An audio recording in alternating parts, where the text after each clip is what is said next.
स्वरूपाची महती असणं महत्वाचं आहे. सत्य राजा त्या विश्वाच्या महाभैरवीला विश्वावर ज्या ज्यावेळी संकट निर्माण झाली त्या त्यावेळी अशा अनेक रूपाने अनेक धर्माने अनेक तत्वाने राहतो त्या विश्वाची संकट मी दूर केली. यापूर्वी सुद्धा अशा प्रकारचं कालरात्रीचं स्वरूप मी धारण केलं होतं आणि ते सुद्धा रुचिका आणि रुचिका सुरांच्या घातासाठी त्या महाकालीच्या अशा प्रकारचं रूप मी धारण केलं. एवढं कशाला दुर्गासुराचा घात जारी करण्यासाठी नवरात्रीच्या मातेनं त्या दुर्गासुराशी युद्ध केलं.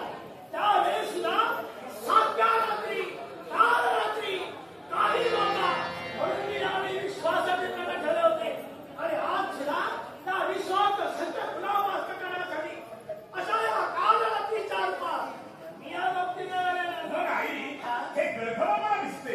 या गर्भवावर आरूढ होऊन केवळ या गंधर्वाची विकृत शेवट होती आहे.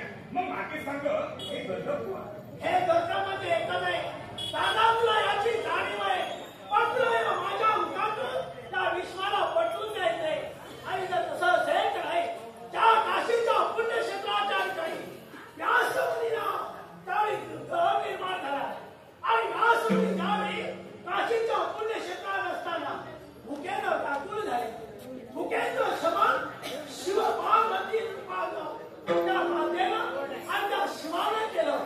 पण त्याला जाणीव नव्हती कारण शिव आणि पार्वती वृद्ध स्त्री आणि वृद्ध पुरुषाच्या रूपानं त्या ठिकाणी आले. पण त्याच वेळी शिवानं प्रश्न केला व्यासमुनीला, हे व्यासमुनी त्या काशीच्या पुण्यक्षेत्राच्या ठिकाणी तू असून त्या काशीच्या पुण्यक्षेत्रात असणाऱ्याला तू दोष देतोय. त्या काशीला तू आज अन्यायी ठरवतोय. त्या काशीला तू दोषी ठरवतोय.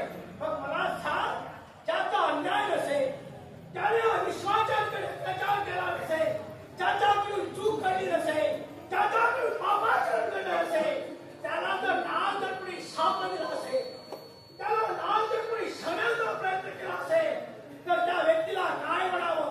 त्यावेळी व्यासमुनीच्या मुखाने शब्द निघाले, हे ऋतुवा त्या विश्वाच्या ठिकाणी नाल जर कुणी जर कुणाला दोष दिला असेल तर तो गर्दव असेल त्याचा अर्थ तो मानव असेल.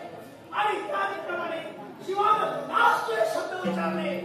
त्याप्रमाणे त्या नासवेक्षीला तो शाप भोगावा लागला आणि त्याच्या मुखाने निघालेले शब्द त्याला ते भोगावे लागले. कारण या काशीच्या पुण्यक्षेत्रात कुणी पाप केलं नव्हतं, कुणाकडून अत्याचार घडला नव्हता.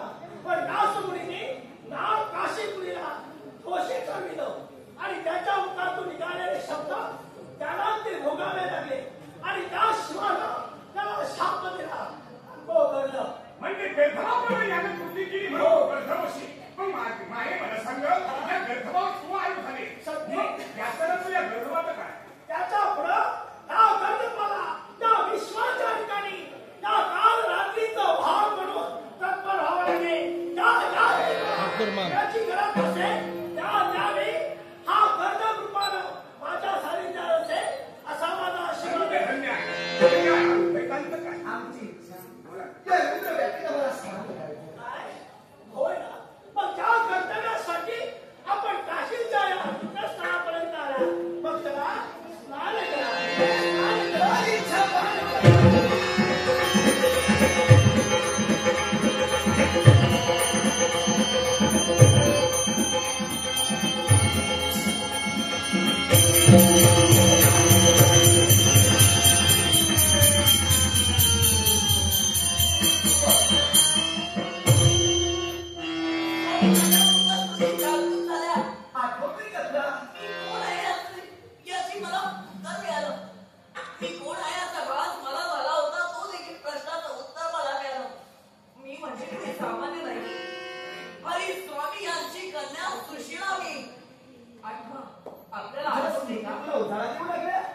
आश्चर्य हे स्नान मी केलं माझ्याही स्मृती मला उजाळा देऊ लागल्या.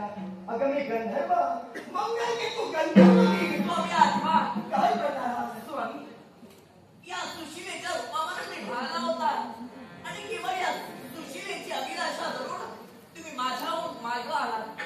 मी नकार देत असताना देखील माझ्यावर जबाब असते का